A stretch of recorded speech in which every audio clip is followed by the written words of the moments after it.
अस्सलामुअलैकुम, कैसे हैं आप सब। उम्मीद करती बिल्कुल ठीक ठाक होंगे, अपने घर में खुश होंगे, आबाद होंगे, हर बढ़िया से होंगे। तो जी वेलकम है आपका हमारे व्लॉग के नेक्स्ट पार्ट में और प्योर लाइफ मोटिवेशन चैनल पर नए हैं जो लोग, चैनल को सब्सक्राइब कर लें, वीडियो को लाइक कमेंट करना नहीं भूलेगा। आज का जो व्लॉग है बहुत ही इंटरेस्टिंग टॉपिक पे है और उम्मीद करूँगी कि आपको टॉपिक भी पसंद आएगा और व्लॉग भी पसंद आएगा और मेरी तमाम मोटिवेशन भी पसंद आएंगी। अच्छा जी, तो अच्छी वाइफ कैसे बना जा सकता है, शोहर का दिल किस तरह से जीता जा सकता है, आज के व्लॉग में मैं आपको बताऊँगी जो मैं खुद पर्सनली अपने लिए करती हूँ।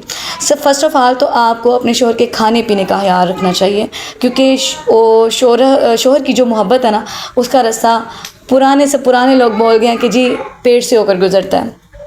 अब अगर बीवी अच्छे खाने बनाएगी, अच्छी तरह से प्रेजेंट करके उसको देगी और फर्स्ट ऑफ ऑल टाइम पे देगी खाना, ये नहीं कि वो काम से आ रहा है फिर पूछा जा रहा है, फिर लाया जा रहा है और फिर बनाया जा रहा है और फिर खाया जा रहा है। बेचारा थका हारा आया है, उसको आने से पहले खाना वगैरह तैयार रखो। वो फ्रेश हो तो फ्रेश होने के दौरान आप लोग खाने की ट्रे लगा दो या जो भी टेबल शेबल आपने जो भी सेट करने आप लोग करो और फिर जैसे वो फारिग होके आए तो उसको खाना दो। अगर वो खाना चाहे तो ठीक है, नहीं खाना चाहे तो मुँह बसोड़ने की ज़रूरत नहीं कि मुझे दोबारा गर्म करना पड़ेगा। फिर क्या हो गया, ये जो खाना घर में बना है ये उसी की कमाई से बना है, उसी की मेहनत से बना है, वरना हम कहाँ से क्या करेंगी। हम जो हाउस वाइफ है ना, उसको इन बातों का बड़ा ख्याल रखना पड़ता है, ठीक है। उसके बाद जी अपने शोहर की बर्थडे का या फिर उसकी छोटी छोटी खुशियों का ख्याल रखें। मैं तो बर्थडे सेलिब्रेट कर रही हूँ इसलिए मैं आपको बता रही हूँ। तो अगर कोई बर्थडे सेलिब्रेट नहीं भी करता तो और बहुत सारे रास्ते हैं। कभी ऐसे गिफ्ट दे दें अपने शोहर को, कभी बाज़ार खुद के लिए गई हैं तो उसके लिए भी कुछ ले आएँ, कभी घर में कुछ खाना बनाया तो कभी उसकी पसंद का बना लें, कभी अपने जो है ना जब वो घर आए तो खाने के अलावा कुछ ऐसा मीठा बना लें खाने में कि चलो हम बाद में खाएंगे, या कोई अपनी बात का एक टॉपिक ऐसा रख लें, कोई ऐसी बात छेड़ लें, कोई बचपन की कुछ चीज़ें, दिलों की बातें करें। तो मियाँ बीवी का जो रिश्ता है ना वो मज़ीद गहरा खूबसूरत होता जाता है। और अगर शोहर घर पे आए हैं, उसकी बीवी उसको सजी सवरी मिली है, उसने उसका अच्छे से इस्तकबाल किया भरपूर स्माइल के साथ, तो यकीनन शोहर की सारी थकावट उतर जाती है, वो बहुत खुश हो जाता है। तो एक बीवी जो है ना अपने शोहर के लिए सबसे मजबूत सहारा होती है। लेकिन हम औरतें ये समझती नहीं, हमें लगता है वो बस दुनियादारी का है, अपने माँ बाप का वगैरह वगैरह। देखिए हर रिश्ते को जो है ना निभाना ज़रूरी होता है। ज़रूरी नहीं कि आप किसी एक रिश्ते के होकर रह जाओ, और अगर कभी किसी एक रिश्ते का होकर रहना पड़े तो उसमें कोई हर्ज भी नहीं है, क्योंकि वो इंसान उसी सूरत में करता है जब और सारे रिश्ते उससे जो है ना अपनी जान छुड़वा लेते हैं। तो देखें मैं अब अपने शोहर का किस तरह से ख्याल रखती हूँ, ये आप लोग के साथ मैं अक्सर शेयर करती रहती हूँ, क्योंकि ये एक कितनी मजबूत हस्ती है ना, जो कि बाज़ार हमारे साथ कितना स्वीटली रहता है, लेकिन बाहर ज़माने की तंगियाँ और ज़माने की जो बातें हैं, जो सख्ती हैं, वो बर्दाश्त करके ये जान जब रात को घर आती है और अगर उसको टाइम से खाना नहीं मिला, कपड़े नहीं मिले, आपने मुस्कुराहट से उसका इस्तकबाल नहीं किया, या 24 घंटे आप कोई ना कोई खपाई लेके बैठी रहेंगी, तो वो बेचारा कहाँ आपसे खुश होगा। तो ये चीज़ें आप अपने अंदर से थोड़ी सी निकालें और अपने शोहर की सिचुएशन भी समझें कि वो भी इंसान है, उसके अंदर भी दिल है, उसके भी कुछ जज्बात हैं, कुछ इमोशंस हैं। तो छोटी छोटी चीज़ों को जब समझने लग जाएंगे, इनका हल आप खुद निकालने लग जाएंगे, बजाय दूसरों के साथ मशावरत करने से जी बताएं हम क्या करें, वो कौन सा ज़िंदगी स्पेंड कर रहे हैं, अच्छे बुरे हालात तो आप दोनों आपस में मैनेज कर रहे हैं। तो किसी की मशावरत से ना तो मैं आजकल चली हूँ और ना ही मैं जो है ना आप लोगों को ये मशवरा दूँगी कि आप किसी और से पूछें। मसले आपके हैं, मशावरत भी आप आपस में करें, हल भी इनको आप खुद करें, ठीक है। दूसरों को मौका नहीं दें कि आपके दरमियान आए और यहाँ फिर आप देखिए ना सारे बंदे अच्छे मशवरे भी नहीं देते, कुछ बंदे आपको एक दूसरे के खिलाफ भी कर सकते हैं। लो हाँ ये तुम्हारी जिम्मेदारी है, ये तो उसकी ज़िम्मेदारी है।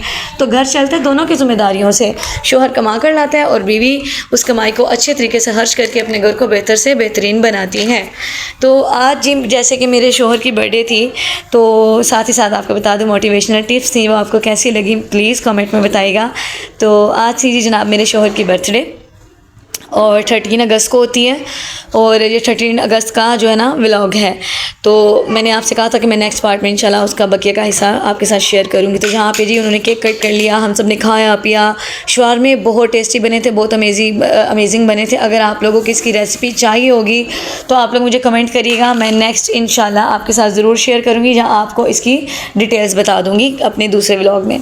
अच्छा जी, यहाँ पर अब गिफ्ट की ओपनिंग हो रही थी। सबसे पहला जो गिफ्ट था वो दुआ ज़ैनब की तरफ तरफ से था जिसमें परफ्यूम थी और उसका मैं आपके साथ जो है ना वो पहले शेयर कर चुकी हूँ पिछले व्लॉग में, जो कि मैंने दराज से मंगवाई थी। और ये था मेरी तरफ से गिफ्ट, और ये सरप्राइज़ जो गिफ्ट था ना, ये मेरे हस्बैंड मुझे तंग कर रहे थे मैं खोलूँ कि ना खोलूँ, लेकिन मैंने कहा खोलें देखें, मुझे खुद बहुत बेचैनी है कि आपको अच्छी लगेगी कि नहीं।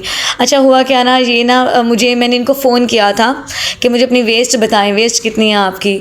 मैं ना अक्सर भूल जाती हूँ कि 32 है, 36 है, 34 है, लेकिन फिर भूल गई।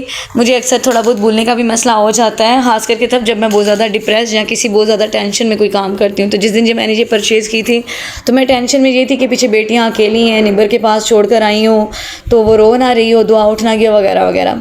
तो खैर ये उनको बहुत पसंद आई थी, बहुत अच्छी लगी थी। जीन्स का थोड़ा सा साइज़ का मसला था, तो मैंने कहा कि मैं रिटर्न की बात करके आई हूँ, वो हम कर लेंगे इंशाल्लाह। उसके बाद ये दराज से मैंने ये मग मंगवाया था, कॉफ़ी मग, ये भी मैंने आपके साथ शेयर किया था। और ये मग आपको कैसा लगा? ये मेरे हस्बैंड को तो बहुत पसंद आया था, और आज तो उनकी ड्रेस से भी मैच हो रहा था। और ये मुझे पूछ रहे थे कि ये क्या है, उनको था शायद ये कोई टच माउस है जो कंप्यूटर के साथ लगता है। मैंने कहा नहीं जनाब, आप कितने भोले हैं, कितने मासूम हैं, वो सच में इसी तरह के हैं। मैंने कहा ये ना इस मग को इस ट्रे के ऊपर रखना है, और ये हीटेबल है, मतलब हम इसको चार्ज भी कर सकते हैं और डायरेक्ट भी यूज़ कर सकते हैं, और ये हमारी चाय या कॉफ़ी को ठंडा नहीं होने देती, सर्दियों के लिए बहुत बेस्ट है। तो कह रहे थे माशाल्लाह ये तो कप जो है ना मेरे पूरे ख़ानदान में किसी के पास नहीं होगा। मैंने कहा पता नहीं, ख़ानदान का तो पता नहीं, लेकिन फ़िलहाल जो है ना मैंने ये आपके लिए ख़रीदा है और उम्मीद करती हूँ कि ये आपको पसंद आएगा। तो उनको तो यार बहुत पसंद आया था। उसके बाद जी हमने नाइट क्रेविंग में ये दही बड़े खाए, क्योंकि पहले हमने नहीं खाए थे, और ये हम दोनों मियाँ भी बैठ के खा रहे थे। ये था हमारा आज का व्लॉग। आपको व्लॉग अच्छा लगा तो कमेंट करिएगा, लाइक करिएगा। मिलते हैं नेक्स्ट व्लॉग में, अपना रखिएगा यार, अल्लाह हाफिज़।